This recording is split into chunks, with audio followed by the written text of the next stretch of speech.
Hello everybody, this is VixenGaming and welcome to the Force of Will Ruler Spotlight featuring Yggdrasil the World Tree. This video is brought to you by the FoWHub.com, the source of the Force of Will trading card game. This is your source for both for casual and competitive players, new and old alike. Got your news, got your videos, got your decks, both competitive and casual, and everybody and everything in between. So this week we'll be focusing on one of the new lures from the Midnight Sevier, Yggdrasil, the World Tree. Now, interesting thing about this is that a effect that's not used very, hasn't seen a lot of play in other card games, from my knowledge. The only other ruler-esque game I can think of that has something like this is Magi Nation. For those of you who played the older game, there was a core Magi that allowed you to normally only have 3 Magi. In this game, you have 4,000 life. Well, it had a reflection effect that allowed you to have a 4th Magi or another chance. In this game, Yggdrasil, if your life drops to 0 or below, instead of taking lethal damage, you reset your life to 100. It's not a cancelable effect as of right now. What happens is you go to 100 life and you search for 2 cards, Excalibur X and the new Alice. This deck is going to be a more mid-ranged control variant, faced around the 6 sages from an earlier set Millennium Ages. So let's go ahead and go into the meat of the deck. We have our ruler, the Yggdrasil, the World Tree. Next, we have 4 Feasting, the Magus of Wind. She is one of the main 6 sages. When she has quick cast. She is a 5/7 that costs 2 green, 2 wind, and 1 void. And when she hits the board, you prevent all damage from one of your opposing 1 resonator. And she can be tapped to produce a will of any kind. She's both very useful because she increases your mana output, and she's also defensive and prevents damage. And because she's a 6 sage, she does fill our other 6 sages. We have 3 Feasting, the Elvish Oracle. This is from Millennium Ages. She is a 6 1000 for 4, so she's fairly large. Offensively, not so much. Defensively, very much. When she enters the board, she gets a counter. When other 6 sages enters the board, she gets a counter. And you can remove a knowledge counter from this card to cancel target spell, unless your opponent kisses 1 extra. She's a Force Spike, or in this case, a Wall of Wind on legs. We have 2 Mooge Dart. Mooge Dart is one of the more offensive of the 6 sages, 700 defense, 700 attack, 900 defense. When she enters, put 2 counters on her. Whenever another 6 sage enters the board, put 2 damage counters on her. You can remove 1 to tap a resonator, or remove 2 to draw a card. We have 1 Almerius, the Magus of Light. What she does is she does has quick cast as well, as does the other 2 Feasting. Whenever she enters the board, she puts a counter on herself. When another one enters the board, you put a counter on her as well, and you can remove a counter to remove attacking resonator from play. So she's very good against larger creatures, and also against creatures that have protection against destructive effects. Then we have Kaguya, the tail of the bamboo cutter. She does 2 things. One, she can be used to fuel your opponent's. You can use it to fuel your other 6 sages, and then she also has an ability for herself. So you tap 1, and you tap herself, and she puts a knowledge counter on another 6 sage. And you can remove 3 knowledge counters from any 6 sages to remove target opponent resonator from game. Now, she herself, unfortunately, is not a 6 sage. So moving away from our 6 sages, we'll go over the rest of the deck. This is more of our engine. We've got 4 Elvish Priests, tap to produce a wind. These are our mana dorks, as their current nickname is, which we call them affectionately. We have 4 Cheshire, the Grimming Remnant. This is there for chump blocking as well as filtering for your deck. Make sure we get those cards that are desperately needed. And then the last resonators we run are 2 Alice, the Avatar of the Seven Lands. 15/15 quick cast, target attack, so she can be used to get rid of pesky resonators that don't like to tap. Use them to get rid of big J rulers. Very versatile. Quick cast means you can put it during your opponent's turn. And she is another one of the important cards. If you take damage, she takes it instead. Now, some things to note with Beastly Attack and Ave no Habakiri. If a resonator were to attack your opponent, or in this case you, if your opponent's opposing resonator were to attack you, the damage gets redirected to her, which would proc their abilities, which would again redirect damage back to her. In many cases, just being the end of Alice. Now, the good news is you're not taking that damage. The bad news is that is a dead Alice. We have 2 Blade of the Seven Lands, Excalibur X. Your opponent cannot be targeted by spells or abilities your opponent controls. So your opponent, nice thing about this is Vlad no longer has a valid target and cannot activate. Cards like Thunder cannot target you anymore. Now, a couple of things that this does not stop is it doesn't stop Adam Brawley sacking a Darkness Resonator, and it doesn't stop Jekyll when he enters the board. Your J Ruler and Resonators you control gain +4/+4.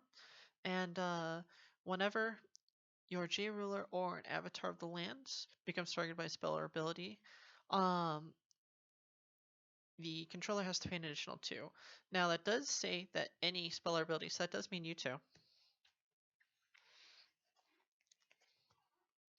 Now to go into our cancel suite. So we are running a control deck. We're running a lot of cards that cancel. We've got 2 Seal of Wind and Light. This is more of just a straight up counter spell. Counter target spell. You can also awakening it with 1 moon to make it unchaseable, which basically gives it split second for those Magic the Gathering players. We have 4 Xeex. Now, there's sort of a contention on whether or not Xeex or Seal of Wind and Light is better. Personally, I kind of like Xeex better in a lot of situations because it's more versatile overall. It doesn't it doesn't stop normal spells, which is basically non-resonator spells. The nice thing about it is that it does stop those. It does give your field +2/+2 until end of turn.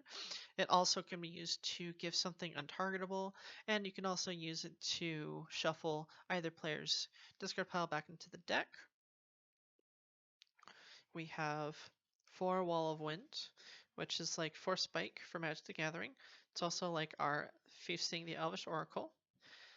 Costs 1. This is your best turn 1 play in most cases.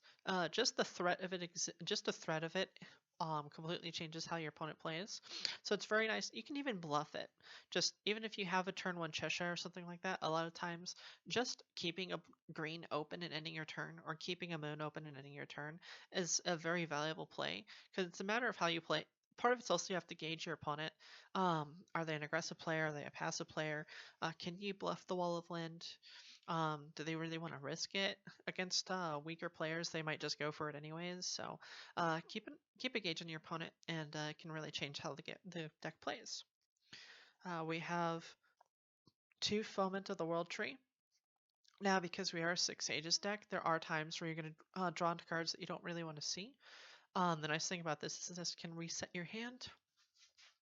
So put any number of your cards from your hand on the deck in any order and draw that many cards +1. And then you also gain inner life, which is very useful after you've died the first time. You can sort of gain some of your life back, or you can play it earlier on and just be more difficult to kill. And then we'll go to the last few cards of the deck, which are text. We've got 1 Drop of Yggdrasil. Your added resonator can't be targeted spells or abilities your opponent controls, and you can banish it to give something +2/+2 until end of turn. The main target for this is going to be either Alice or Feasting the Elvish Oracle. If you're putting on Alice, you are still going to have to pay 2 additional, but it's a 1 drop, so by the time that they kill you, you're going to have plenty of left open. We've got 1 Dream of Juliet. Main thing this is used for is to destroy. I've 2 things it's used for: destroy additions, but the major use for this is if you're playing against Jill Lapis if he uses his God's Art, if you target the Resonator that you controlled with this card, you will regain control of it. And then finally for removal, we have 2 Sign to the Future.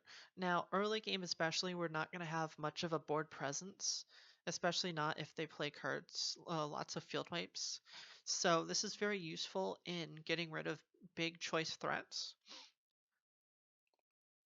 Now let's go ahead into the stone base. We have 4 Magic Stone of Gusting Skies, because we are primarily playing white and green. We have 4 Magic Stone of Deep Wood, because we do have Mooge Dart and Cheshire Cat.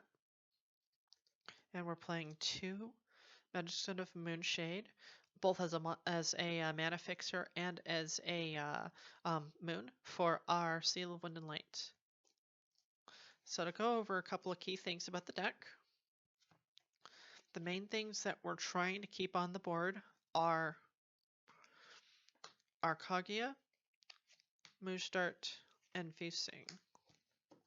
These are the main choice cards of your deck. She's big and beefy, and she cancels your opponent's spells. She's big and beefy, gives you lots of card advantage, as well as just disrupts their forward. And she's used as both a engine as well as disruption, because she does remove your opponent's cards from the game. Only issue is that she fails the bolt test, so most removal is going to get rid of her. She's not very easy to keep on the board. In terms of how the deck plays, you've got a couple of main things that you really want to see. You want to see your Wall of Wind early. Of course, you want to see your Elvish Priest early. These are the main 2 things you want to see as early as possible. So when you're mulliganing, these are the 2 things you're looking for right off the bat. Secondary things you're looking for keeps are probably Cheshire Cats and probably Feastings. So these are the 4 things that you're really looking for. The reason being that these are your best turn 1 plays. This is there for value, and this is how we start our engine. This is also going to be very useful against your opponent's aggressive plays, especially playing against red, because they're going to look for basically tap stone, play Elvish Priest, Wall of Wind their play. Next turn, tap stone, leave 3 open. Now with 3 open, you have a world of plays to do on your opponent's turn. Now you're going to be playing very reactive to your opponent, so you're going to be doing a lot of, especially early game, you're going to be doing a lot of tapping and ending your turn. With 3 mana open on your second turn, you're going to have access to Feasting the Magus of Holy Wind. You're also going to have access to Xeex. Depending on the stone base, you're also going to have access to Seal of Wind and Light. Things that you're really not looking to see, at least early game, you're definitely not wanting to see these are the cards you really don't want to see early game. It's okay to see them later in the game, but early especially, you really want to get rid of them. As for the Mooge Darts, it's kind of hard to gauge when to play them in most cases. A lot of times you usually end up playing it after you've already played some of your 6 ages, but sometimes you do run into situations where things just work out really well, and you can start dropping your 6 ages after you've got the Mooge Dart on the board. The main reason why Mooge Dart usually comes out later is because she lacks quick cast. The nice things about the Feastings and the Almerius is they can be played offensively during your opponent's turn, or defensively, same way. So this has been 6 Ages World Tree with VixenGaming. You can follow me at youtube.com /Ruby Iris. Again, it's been a pleasure talking to everybody. Leave comments below. Any critique, always helpful. Last video I put up, lots of people put a lot of very helpful critique, and I like to think that I took as much of it to heart as I could. I hope this video has been enjoyable for those of you who did tune in, and see you guys next week with more deck techs.